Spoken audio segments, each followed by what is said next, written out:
Hi, I'm Doug Hamby, and I'm the director of the Linehan Art Scholars Program. And I use digital storytelling for my freshman seminar class this semester for the first time.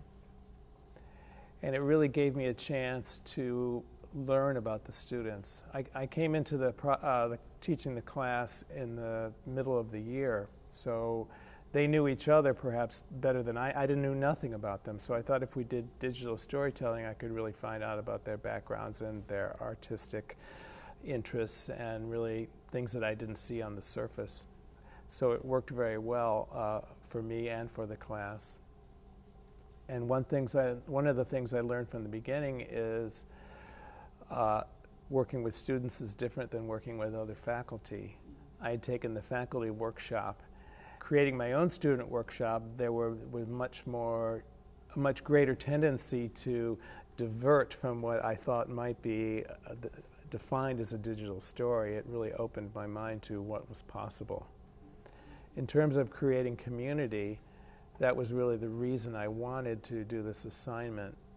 I came into teaching the seminar in the February, which is in the middle of their first year for freshmen, and several students did not know the names of other students in the seminar course, which surprised me because they were supposed to be they had been in this course together in the fall semester, and many of them lived in the same residence hall on a living learning community.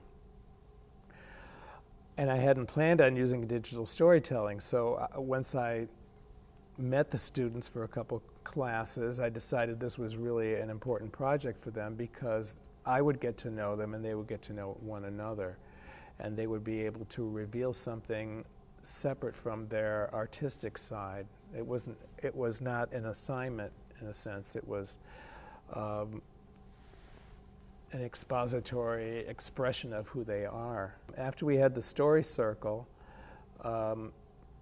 I had each student come to my office with their edit of their story and read the story to me. I wanted them to practice reading it out loud so when they got to the recording process, they would be much more confident about reading it.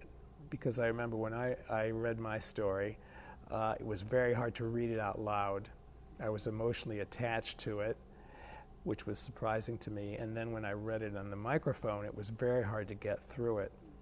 So having them in my office, I could be there as a listener, and I could say to them, now draw lines on the paper so that you can pause between the paragraphs or even between the sentences, take a breath here, and also I just learned so much about them. I had a chance to really talk about who they are, why they made their story this way, what were some of the things they were saying in their story that they weren't saying in words, discuss their image choices, so I could mentor each one of them individually, and that really helped me with the class, to meet with each person in the class individually for 20 minutes. I thought that was really helpful for me, hopefully helpful for them.